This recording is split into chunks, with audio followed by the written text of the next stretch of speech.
Hey, deserving listeners, it's time for me to react to your comments from my videos from last week. Let's get to it. Big Ed videos. Patron Tony actually emailed in, went to the website, emailed in, or psychologyinseattle.com. Patron Tony from San Jose says, "Hi, Dr. Kirk. I was wondering about your ideas on the friend zone after listening to your episode on Big Ed. During my teen years, my mentor was very adamant whenever it came up that the friend zone doesn't actually exist, and it creates a sense of entitlement towards someone's romantic feelings just because you were a kind person to them. I've had ex-male friends complain that I put them in the friend zone and found it deeply hurtful, as it felt that they never saw me as a person, merely as a means to an end." End of email. Yes, absolutely. I mean, there's a lot of sides to this, but that's definitely one of them. And that's why, since the beginning of the concept of the friend zone, which would have been, 10, 20 years ago, I was skeptical about it right from the beginning. I just thought, like, what do you, and it was usually men, jilted men, and this idea of, like, I'm being friend zoned, like it's a hostile act. And as I was saying in the video, I'm like, one, what's wrong with having a friend? Friends usually last a lot longer than romantic partners. Romantic partners last on average like 2 weeks. So having a friend is much preferable than having a date with someone, honestly. I mean, if I had a recommendation for anyone, if you could choose, like someone's coming along and you're like, ooh, door number 2, door number 1, should I do friend or potential date? Like, choose the friend. Like, having a long-term friendship with someone, a lot more stable, a lot more of your needs being met. But anyway, so I just wondered about that. And I always thought, like, well, if someone isn't into you, they're not into you. And if someone wants you to be their friend, then that's what they want. Like, why are you thinking of it as a hostile act against you? Well, misogyny and this idea of entitlement that men are taught, toxic masculinity, ideas of if you're a guy and a girl is talking to you, then one, you are entitled to dating her. There's a lot of movies, James Bond movies, all the other movies that have this aspect of our culture. Not only are you entitled, but that's really all women are good for, is sexual objects or, sort of one-directional romantic objects, instead of seeing them as a full human being. And yeah, there's just a lot of problematic statements within the friend zone concept and Big Ed. It's hard to know exactly what he means by it. He could just be using the term of like, well, I don't want to be just friends. There's nothing wrong with okay. So the other side of it is there's nothing wrong with a guy saying, okay, I'm getting to know this woman at work and we're starting to hit it off. I don't know if I'm a friend, or I don't know if she sees me as a romantic partner. I'm not quite sure.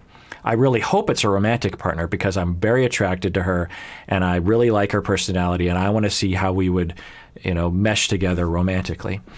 And friendship, sure, it's great, but I really would just want to be with her all the time in a romantic way. There's nothing wrong with that. And you can be bummed out when you find out, oh, she's not into me and she just wants to be friend.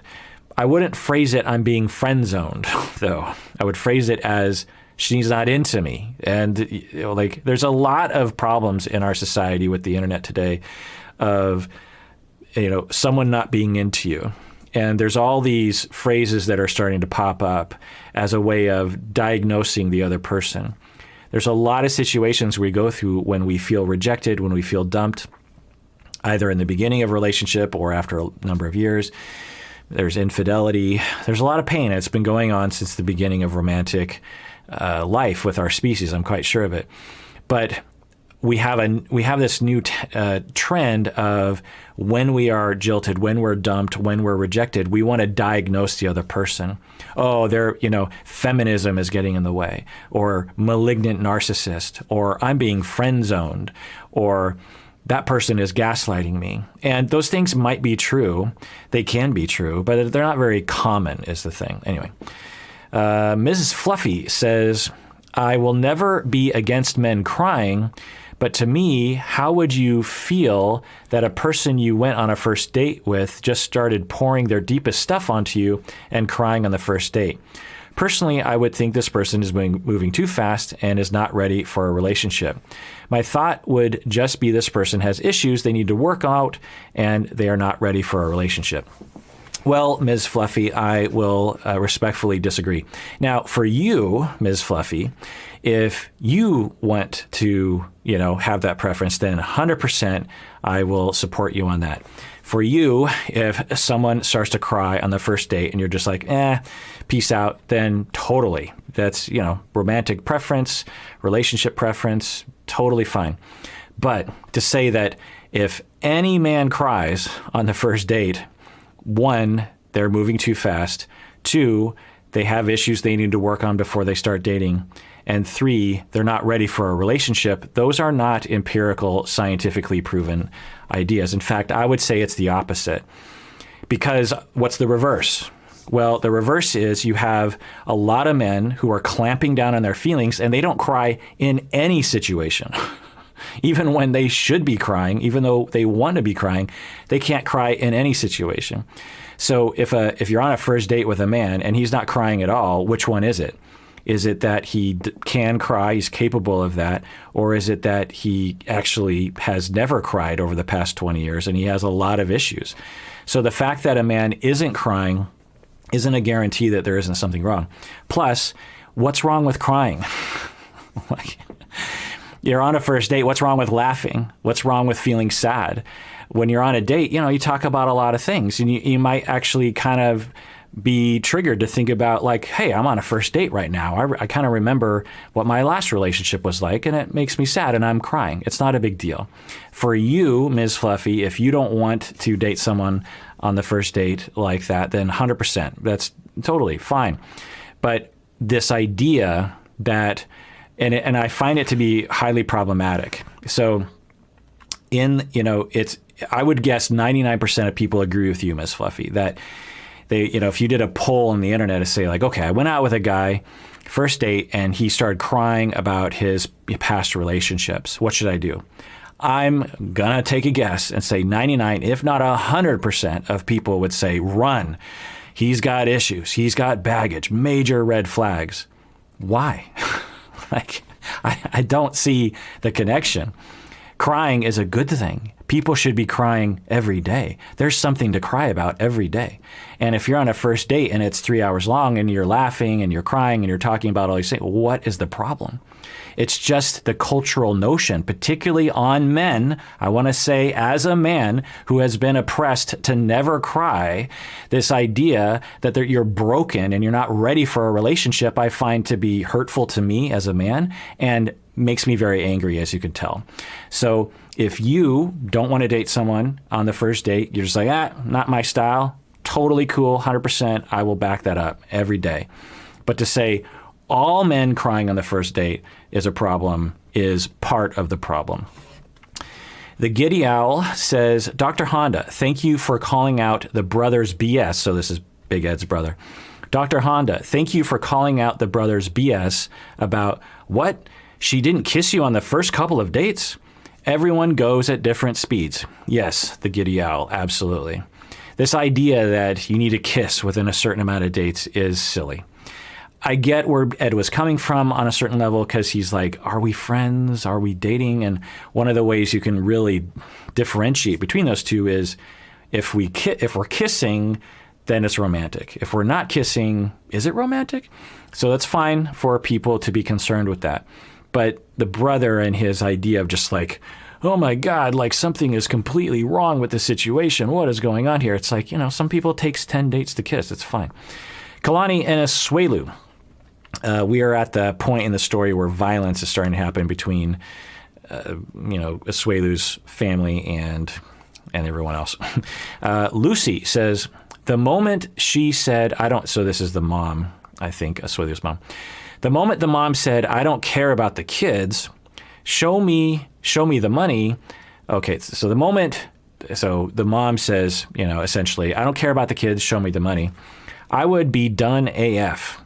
I couldn't sit in the same room with someone that says they don't care about my kids and I care about you giving me money. Side note, Kalani would have dropped Tammy. Yeah, well, I don't know. I've seen a lot of fights in my life and you just never know. I mean, it certainly looks like Kalani could take Tammy, but you just never know. Dr. LC says, I have a new favorite drinking game. Take a shot every time Dr. Honda says any of the following during a 90-Day Fiance reaction video. Yikes. Oh no. What? Don't worry, Dr. Honda. It's only iced coffee.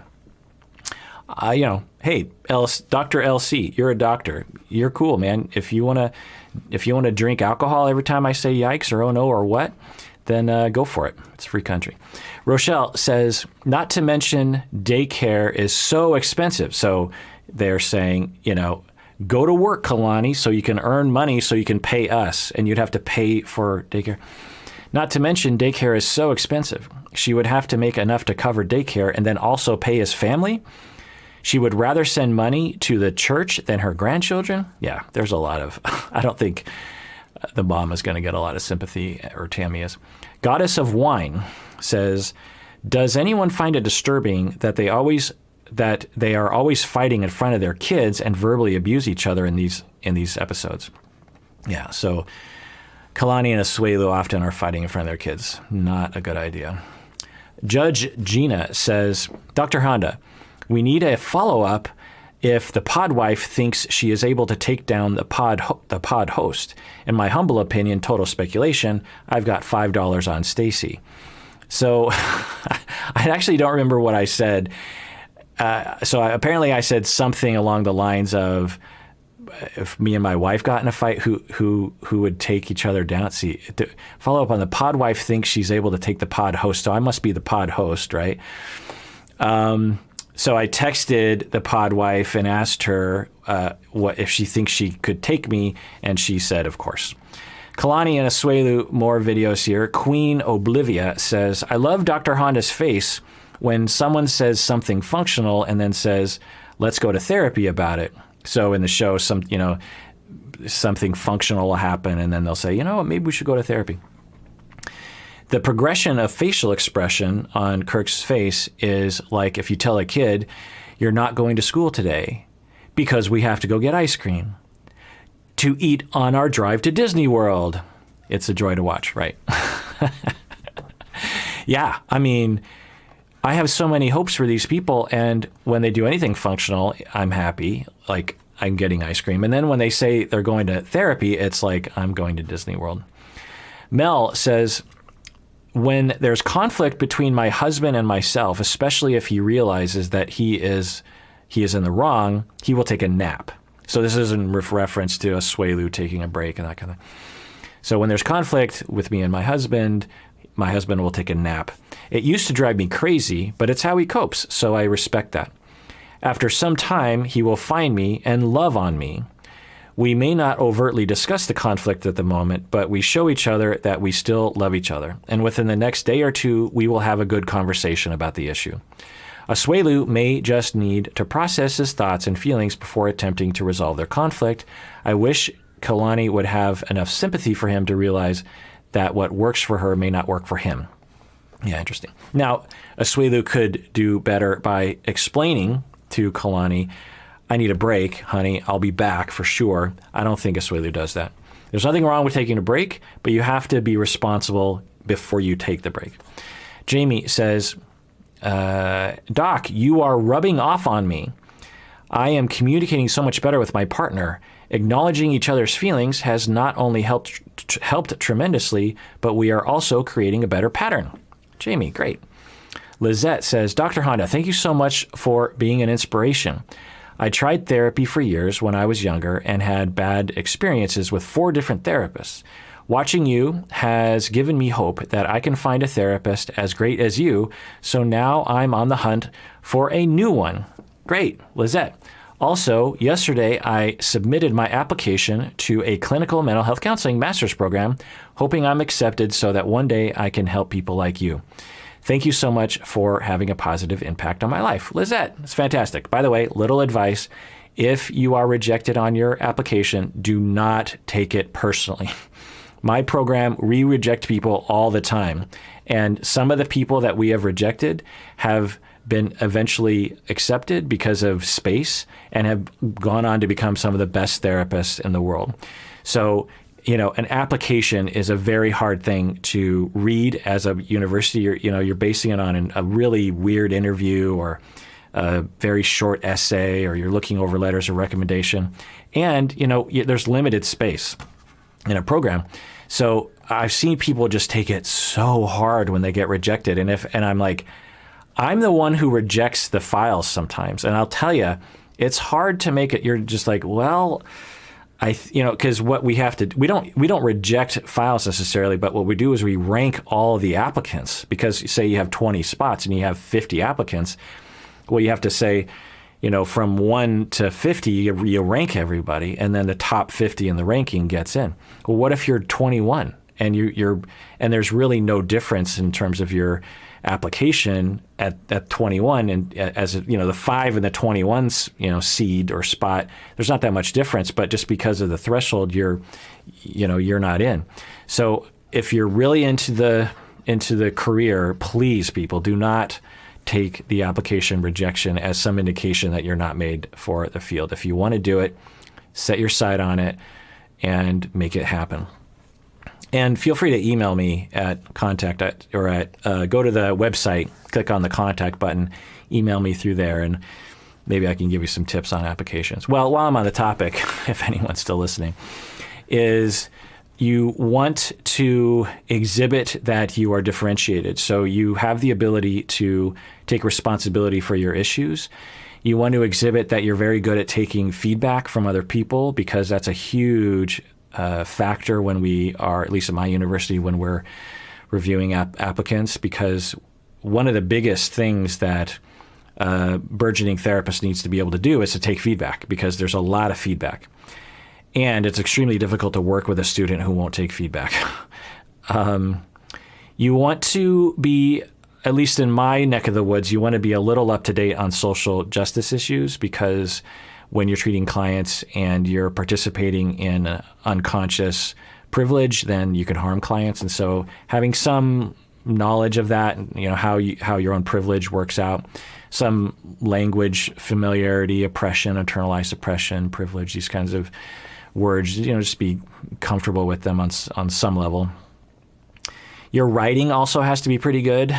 Writing is a huge part of any psychology program. There's a lot of papers, and if your writing isn't great, you can always take remedial courses at a community college to learn how to write better. I have always struggled with writing, particularly when I was in college in my bachelor's program. I've since become a much better writer. I've become such a good writer that I'm not such a good writer, but I've become such a better writer than I was before, that if I showed myself in the past a paper I wrote, more recently, my past self would have said, "You did not write that, Kirk," because I was so bad in the past, and it would take me so long to write. So my point about this is, if I could say something, there's a lot of things I wish I could go back and tell my younger self something. But one of the things I would want to tell my younger self is, practice makes perfect. So you're not a bad writer. You're just not a practiced writer. You don't have a lot of experience writing. And if you just keep writing and writing, writing is something that you're not just born with that skill. I mean, some people have a better aptitude for it, but most people with enough practice can become excellent writers. So if you struggle with writing, make sure that you have a lot of opportunity to learn how to write, a lot of trial and error, a lot of reps, a lot of learning about the different styles, APA writing, convincing writing, short papers, research writing, all that. Anyway, Christy says, Dr. Honda, your videos may save my marriage. The communication skills, identifying destructive behavior, and how to respect each other has helped me so much. I'm naturally strong-willed, and I get aggressive at times. My husband is easy to live with, but I can get really mean when I feel like I'm not being listened to. Thanks for all you do. You don't realize how many people that you're helping. Oh, thanks, Christy. That really makes my day. It really does. Elizabeth and Andre, GS says, my dad is playing, the dad, Chuck, is playing favorites, and it is the cause of every aspect of the conflict.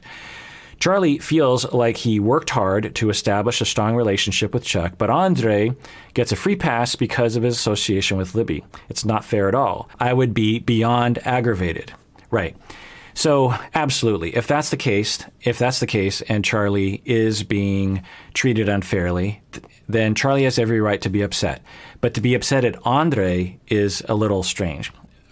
Charlie should go straight to Chuck and say, hey, Dad, I feel like I'm getting the short end of the stick here. They should be the ones having the conversation. Andre is just trying to make his way. Now, you could argue that he is taking a lot of shortcuts, which is, I think a lot of people would say that. I think a lot of people would say Andre is over entitled, feels like he deserves things that he doesn't actually deserve. But that's a problem between Andre and Chuck. If Charlie has feelings about that, he should go directly to Chuck, not to Andre, or to Libby for that matter.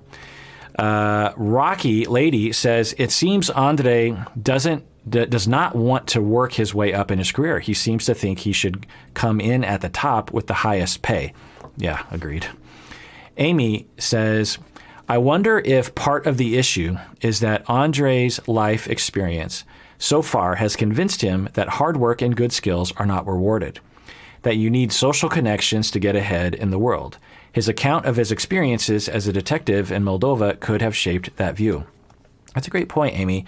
I wonder if that has a major effect on him, that he learned in his society, maybe, that hard work doesn't get you anywhere, that you have to work angles. You have to be forceful and assertive and entitled in order to get any sort of career going. I could see that.